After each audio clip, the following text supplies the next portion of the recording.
Nous pouvons le faire, rien ne remplace la voix de la mer, elle a un impact que rien ne peut apporter.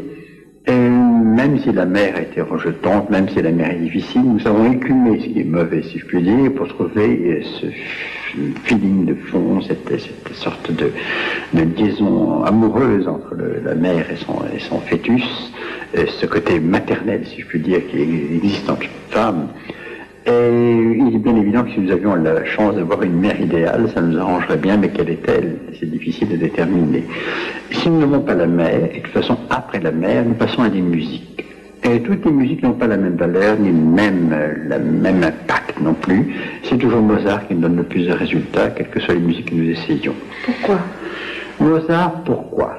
C'est une question que je me pose tout le temps, qui revient, mais plus j'avance, plus j'ai la certitude que nous avons la chance d'avoir en Mozart un être qui a eu une naissance et a vécu un travail terrain fantastique dans une mère imbibée elle-même dans la musique, une mère qui avait l'air d'être heureuse, sans problème, disons.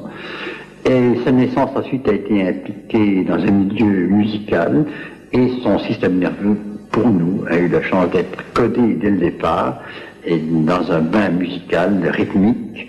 Et au fond, Mozart ensuite restera toujours codé à ce niveau-là, et toute sa production, puisqu'il commence à produire dès l'âge de 3 ans et demi, ses premières notations sont dès l'âge de 4, 5, 6 ans, eh bien c'est qu'il a d'emblée imprimé son système nerveux, et il restera cette sorte de communication avec la musique, mais avec un grand thème, et non pas les musiques. Il semble être vraiment branché sur ce que l'univers peut chanter. Et sa sécrétion permanente, toute sa vie, restera cette musique de jeune, impliquant des rythmes d'ailleurs beaucoup plus rapides sur le plan cardiaque. Quand on passe du Mozart, on voit qu'il y a accélération, et effectivement, il était tachycardique comme le nourrisson. Peut-être avait-il codé son système nerveux à avoir les mêmes réponses. Et quand on passe du Mozart, le sujet rentre dans une créativité absolument extraordinaire. Il a envie de produire, de dessiner, d'écrire. Il se met en posture assise, mais de verticalité, comme s'il était au piano. Et une fois que nous avons utilisé ces musiques, que ce stade est passé, ces musiques filtrées, hein. Ces musiques filtrées, et nous les faisons entendre toujours comme si le sujet les entendait en voix intra-utérine. Donc on fait un Mozart intra-utérin.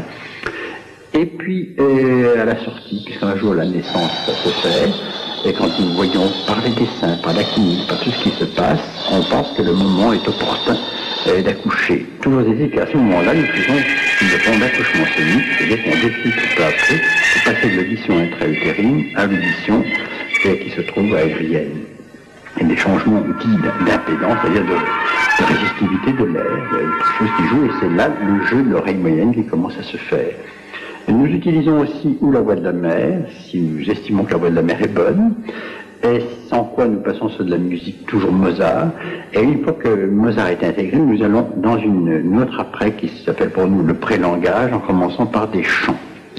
Et le meilleur, celui qui nous donne le plus de qualité pour atteindre la verticalité, c'est toujours le chant grégorien. Si on regarde bien ce qu'est le grégorien, c'est l'association de deux rythmes physiologiques. L'un qui est celui de la respiration la plus longue possible, et l'autre d'un battement cardiaque le plus long possible.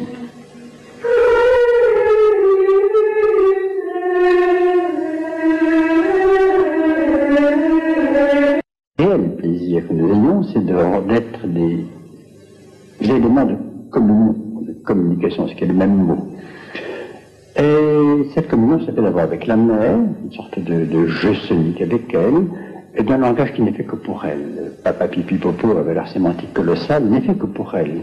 Et puis un jour, il faudra rencontrer de la société, et à travers, justement, ces pré-langages, toutes ces préparations qui se font, c'est le père que nous allons rencontrer.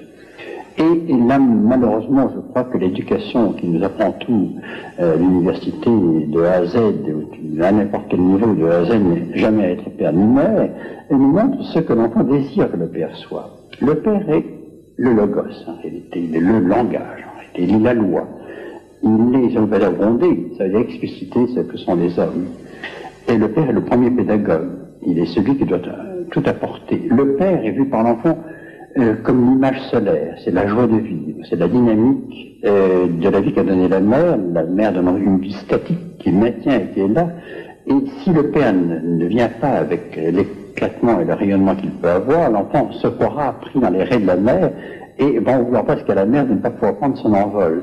C'est-à-dire qu'il ne pourra pas aller vers les autres. Il ne pourra pas aller vers son devenu, et donc les autres, il ne pourra pas, à un moment donné, le père est ce pont jeté, ce pont de vie qui permet de partir de la forteresse qu'est la mer vers l'univers extérieur. Alors les mères ont peut-être un peu peur, puis la psychologie actuellement le laisse croire que si jamais le père prend l'enfant, la mère le perd, ou que si la société prend l'enfant, la mère le perd. Et en plus, on les a mis comme crainte la coupure du cordon ombilical, quelque chose de phénoménal, et maintenant on ne peut pas devenir si on n'a pas coupé ce cordon. Eh bien, un cordon ombilical ne se coupe jamais. On ne peut pas le faire, car la mère est le symbole de vie. Si on coupe avec la mère, on coupe avec la vie. Si on coupe avec le père, on n'a pas de limite d'envol, donc on reste sur place. Le père représente la clé du langage. Et si en quelque sorte on chante avec son oreille, ainsi que nous l'avons vu, on parle également avec son oreille, c'est-à-dire que l'on n'exprime jamais que ce que l'on a préalablement entendu. En repassant par les différents stades du développement de l'écoute, on voit surgir parallèlement les paliers successifs de l'apparition du langage chez des enfants qui ne parlaient pas encore. Oui, tu as raison, oui. Oui, c'est beau, disons. C'est du discours. Oui, quoi? Caca, c'est-à-dire? Qu'est-ce que ça veut dire? Oui, tu as raison. C'est beau ce que tu me racontes, dis donc. C'est très beau. Ainsi, par l'oreille, peut-on toucher tous les troubles de langage, légers ou importants, de communication, de concentration, ou agir sur des états dépressifs.